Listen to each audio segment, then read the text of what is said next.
Jaksa penuntut umum, saya mau bertanya kepada para korban, siapa yang sesungguhnya menjadi maling di perkara ini? Siapa yang menjadi pencuri? Siapa yang menjadi pengkhianat?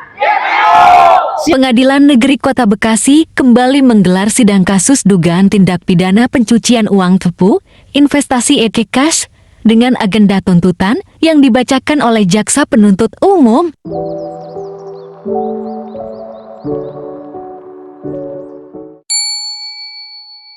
Sidang kali Jaksa Penuntut Umum menuntut terdakwa Abdurrahman Yusuf 12 tahun penjara, sedangkan Suryani 15 tahun penjara.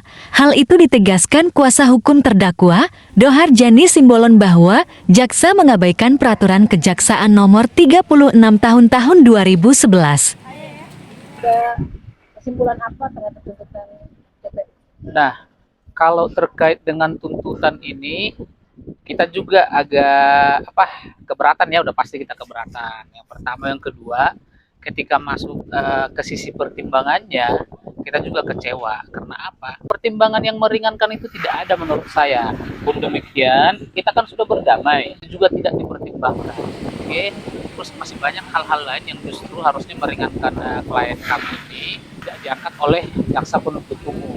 Oke, sementara dalam peraturan kejaksaan nomor 36 tahun 2011 jaksa penuntut umum itu harus mengikuti keadaan yang masyarakat gitu loh, harus bisa beradaptasi lah keadaan masyarakat itu seperti apa. Nah, ini kan yang masyarakat ini kan korban yang dirugikan.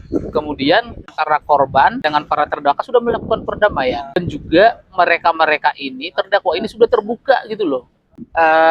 Agak bingung, yang saya tidak masuk akal saya sebagai orang hukum, pertimbangan-pertimbangan meringankan ini tidak ada dalam tuntutan JPU.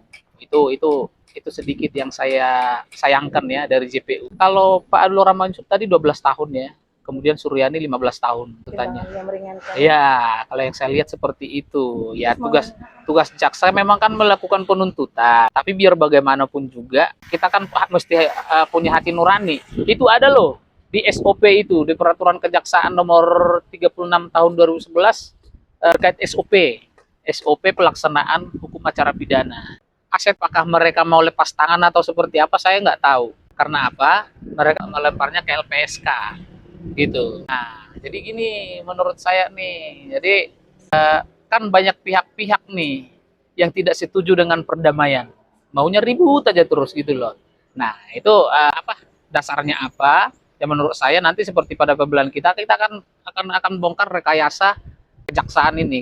Saya akan pasti bongkar nanti di pembelaan. Betul. Ya. Nah, ya itulah Bu. Nah, ini kan dia sendiri udah dengar, mereka sendiri JPU ini udah mendengar keterangan dari LPSK seperti apa, mau dianulur juga. Itu yang pertama. Yang kedua, jangan salah, dalam dakwaan dan tuntutan itu total kerugian kan 690 miliar sekian. Kerugian yang tertulis dalam dakwaan itu adalah kerugian yang dialami oleh paguyuban Mitra Berkah Bahagia Bersama, yang notabene sudah melakukan perdamaian dengan para terdakwa. Nah, pertanyaannya, kenapa jaksa sendiri yang membuat itu dalam dakwaan dan tuntutan, tapi dia mencoba untuk merubahnya? Sementara kan untuk merubah dakwaan itu kan udah selesai masanya sesuai dengan KUHAP. Itu kalau nggak salah 1 minggu sebelum dilimpahkan ke pengadilan itu boleh dirubah, boleh diubah. Tapi ini kan udah sampai dalam tuntutan, masa mau dirubah lagi? Nah, kita nanti mau lihat. Jadi kalau misalnya siapa yang mau disalahkan, saya bertanggung jawab nih, yang mau disalahkan nih salahin jaksa. Karena dari awal kita udah tanya kok berkasnya sudah lengkap. Kalau berkasnya sudah lengkap, mana berkas lengkapnya?